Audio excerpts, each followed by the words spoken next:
Welcome to Islamic Life Coach School Podcast. Apply tools that you learn in this podcast and your life will be unrecognizably successful. Now your host, Dr. Kamal Akhtar. Hello everyone. Peace and blessings be upon all of you. Today we're talking about trauma recovery, healing without validation. Trauma is a difficult experience that leaves a lot of times an invisible scar. And the way it perpetuates is you not being able to be received, witnessed, or acknowledged. So let's talk about trauma as the big T trauma, which is an accident or a war or an assault, direct threat to your physical well-being, or a little T trauma like bullying, rejection, chronic invalidation. Either way, whatever trauma you're dealing with, if you're able to recover from it or not depends on what happens next, which is, were you witnessed? Did your nervous system get the space, time, and resources to recover? If not, then the trauma lingers, it grows, it doesn't dissolve. The trauma stays, it shapes you, and it dictates how you respond to any of these future experiences. And the key here isn't just healing with time, it's being given the space to process and integrate the experience. And for human beings, the most important of those healing resources is connection with others. If the other person was able to see what you went through. So if a child who falls off the bike, she scrapes her knee, and the pain is immediate. Now, if this turns into something deeper depends very much on what happens next. Not 100% of the time, but to a large extent. If a parent rushes over, acknowledges her pain, helps her clean the wound, gives her the emotional comfort, encourages with warmth, then the child learns that if I get hurt, it will be okay. I will be okay. I will be received. The nervous system has the tools to process the pain, it regulates and it moves on. But then again, if it's the same child who falls, cries, and instead this time she hears, "Oh, stop crying, it's just a scratch, you're fine." Now, the physical injury might heal the same way, but internally, emotionally, this child would internalize that my pain is invalid. And the best way forward for me is to shut down when I'm hurt. And this is the kind of moment that over time lays the groundwork for unprocessed trauma. And this is exactly why trauma isn't universal. Two people go through the same experience and one comes out stronger and the other one carries a wound for years. One of the main differences is if they were received or not. We're going through this silent epidemic of emotional containment deficit. For generations, emotional expression has been dismissed as weakness. Why cry over a lost toy? Because you have plenty of others. Or if you're afraid of houseflies, understanding that as a child you have a history of being stung by a bee, which never had a time to process, which never had the chance to be seen. So this emotional containment deficit, the failure to hold space for distress of others, leaves people struggling with long-term emotional dysregulation. When emotions aren't allowed to be processed, the nervous system stays locked in a fear-based state, unable to come back to balance. And this bounce back depends on whether someone, parent, friend, mentor, was ever able to hold space, and if you as an individual learned how to hold space for yourself. And if as a child nobody was available, then it's a possibility that this deficit will carry into adulthood. If as a child you were told to grow up against your fear of the dark, this woman who grew up with this conditioning, she finds herself unable to ask for help when struggling, because deep down inside she believes her pain is not that bad. When emotions don't get held, when they don't get acknowledged, they don't disappear. They just find different ways to resurface. Anxiety, chronic overthinking, a sense of never being truly safe. And the body and mind will continue to keep searching for that emotional container if they never had one. So now the cherry on top of all of this is that we're told relationships will provide this emotional support. Your husband, your best friend, your parents, they should get what you're going through. And that's the promise society makes. But it is somewhat of a false promise because it relies on the other person being perfect.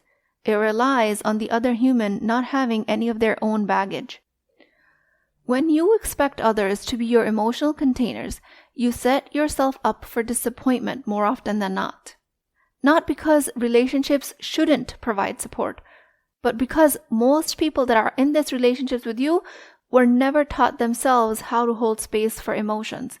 They never did it for themselves, and they are certainly not equipped to do it for others. So when you're hurt and you look at your partner and your friend to validate you, but they weren't given those tools or they're otherwise too busy, now you have two dysregulated people expecting the other person to provide what neither one knows how to give or receive. And this is a self-fueling cycle. If you had a terrible day at work, your boss snapped unfairly, or a coworker undermines you, and you feel overwhelmed, your expectation of coming home and venting to your husband, looking for a solution, all are valid. But if it does not come, that does not mean what you go through is invalid. If you're looking for a different kind of receiving, but instead you get, why do you always let people get to you? You should just stand up for yourself. All of a sudden, you might feel worse than you did before you even started this conversation. Because now, not only your frustration has not been acknowledged, you also feel like there's something wrong with you for feeling the way you do.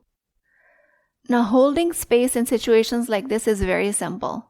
It's just about active listening. This sounds really frustrating. I'm sorry you had such a tough day. But if the other person didn't learn that, for you to expect that is harmful to the relationship. And this is why so many relationships feel disappointing. People aren't intentionally withholding support. Or maybe they are, I don't know. But in cases where they aren't intentionally doing it, it's because they just don't know what it looks like. And if you're the one who's stuck in a place hoping that your relationships and the people in your life will finally get it, this is where self-witnessing is extremely important. Because external validation is nice, absolutely. We all need to get that in order to learn that skill anyways. But in positions when you don't have that available for you, you don't want to build a life where your emotional well-being is dependent on someone else finally understanding you, just so you can heal. If you're waiting for somebody to finally see you, validate you, you might be waiting for a long time. This is where you become that person for yourself. And it does not mean you isolate yourself or you refuse any support. It just means that you recognize the relationships that are able to give this to you. And you don't burden the ones where you continue to have unmet emotional needs. Especially when you develop the skill to witness your own experience, to acknowledge your pain. You stop outsourcing your healing. You start to take control. And it will be just as simple as saying, that was hard. That was unfair, what I went through. I'm allowed to feel the way I'm feeling. This does not mean you never walk away from a relationship. It just means that when you do, it won't be from frustration of unmet expectations. Because then you're going to go to a new relationship and start expecting the same, without ever building yourself up or without ever giving yourself that skill. So as a woman, if you're struggling and you feel unheard, unseen, emotionally neglected, up until now you might have seen two choices. Keep trying to get them to understand and keep staying stuck in disappointment when it doesn't happen, or maybe occasionally it does happen. And the other choice might be to leave. But there is a third option, and that one is that you learn to emotionally contain yourself first. And it can only happen when you learn to validate your feelings instead of having anybody else to validate them for you. This is you becoming your own emotional container. This is where you heal the reception gap, which is the missing piece in trauma recovery a lot of times. Trauma isn't about what happened. It's much more about what didn't happen. And this reception gap is the space between distress and healing.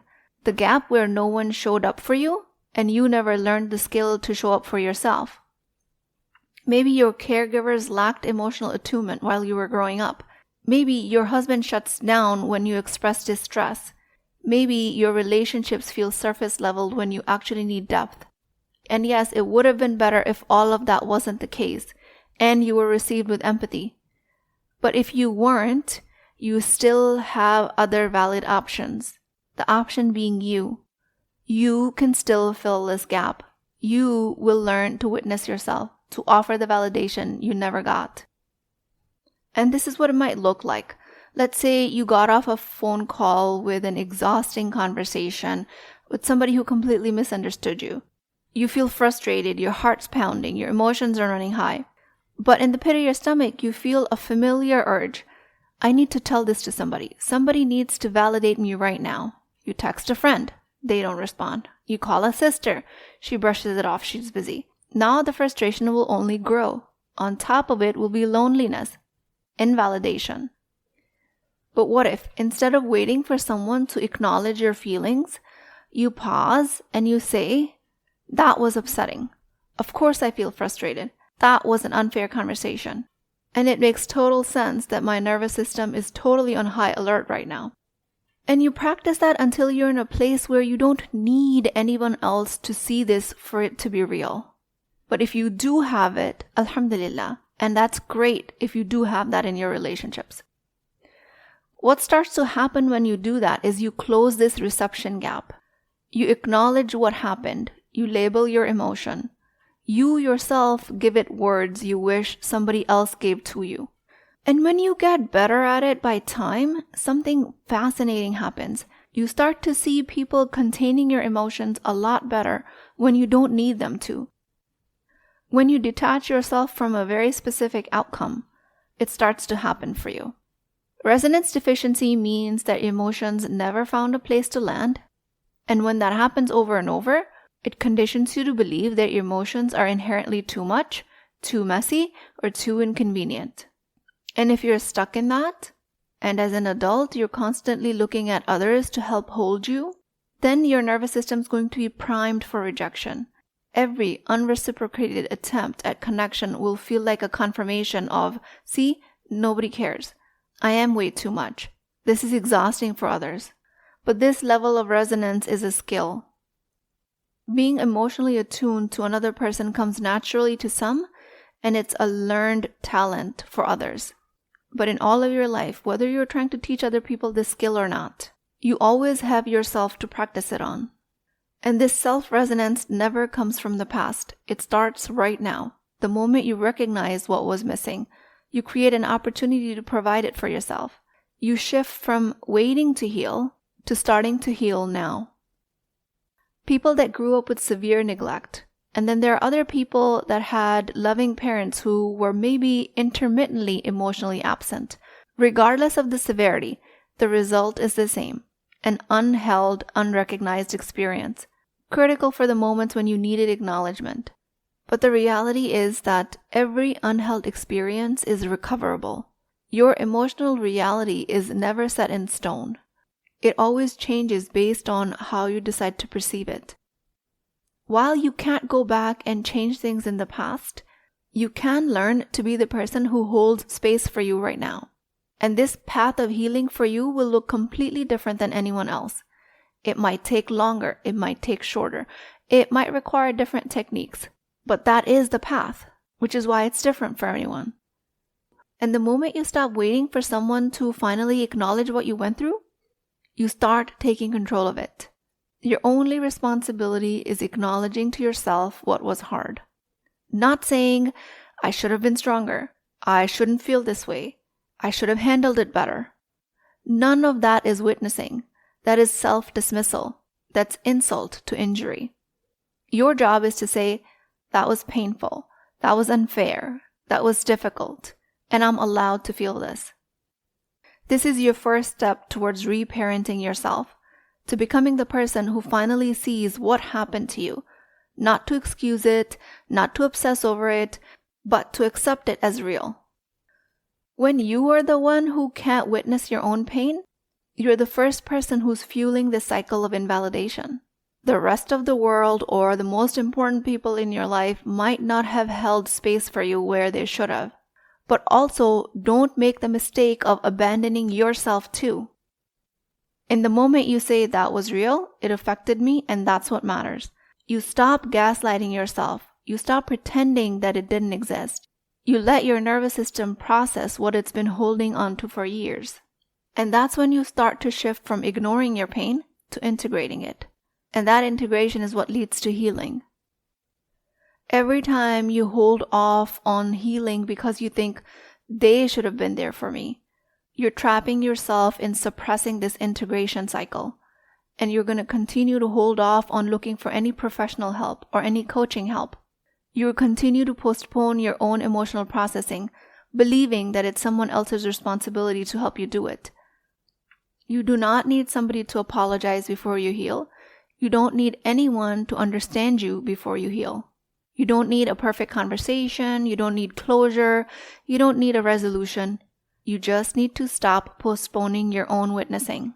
You need to start choosing yourself today. Because then, without waiting for permission, without needing anyone else, you give yourself permission to believe what you already know to be true. Now, self-healing is absolutely powerful, but there are limits to what you can do alone, especially in the beginning, because trauma and emotional dysregulation doesn't just exist in your thoughts. It lives in your nervous system, in your entire body, deeply integrated patterns that make it difficult to untangle on your own. And again, therapy, coaching, licensed mental health professionals, all other sources of professional guidance is extremely important here. A trained professional will help you see the blind spots that you can't see yourself, no matter how much you forced yourself, and no matter how much you allowed this healing for yourself. They will help you process your emotions in a way that feels structured, safe, effective. They will give you the most effective tools. Therapy, counseling, all extremely important. They rewire your mindset. They break your limiting beliefs. Licensed mental health professionals help in terms of pathology. Coaching helps in terms of integrating all of this and making an amazing future. And then let's always not forget the importance of Islamic guidance, which provides you the spiritual foundation that you need to anchor everything else. Healing is spiritual. Quran and Sunnah remind us that Allah subhanahu wa ta'ala is always there, always merciful, always present, listening to us, even when no one else does. In Quran Surah 50, Ayah 16, it says, "And we have already created man and know what his soul whispers to him. We are closer to him than his jugular vein." Allah subhanahu wa ta'ala is Ash-Shafiri, the ultimate healer. While it might have sounded like that I'm asking you to carry your healing alone, it's never meant to be something that you carry by yourself, because Allah subhanahu wa ta'ala's guidance and mercy is always with you. If you were never held by others, always remember that you were always held by Allah subhanahu wa ta'ala. And then when you combine this faith with the right emotional and psychological tools, you create true, lasting transformation. While healing of unprocessed trauma might not be all about what happened to you, a big part of it is also about what didn't happen, the space that was never held, the emotional containment that was missing. If your nervous system stayed in distress, this podcast is an invite for you to give yourself that support that you're looking from external sources. The key to breaking this cycle is allowing yourself to become your own emotional container, regardless of what capacity you have of containing yourself. Witnessing your pain, acknowledging your experience without judgment, and no longer only outsourcing your healing, especially to people who were never taught how to hold space themselves. In light of all of that, healing still wasn't meant to be done alone all the way. Therapy, coaching, Islamic teachings, all of this are your essential tools to help you rewire your patterns, to regulate yourself, and find deeper healing.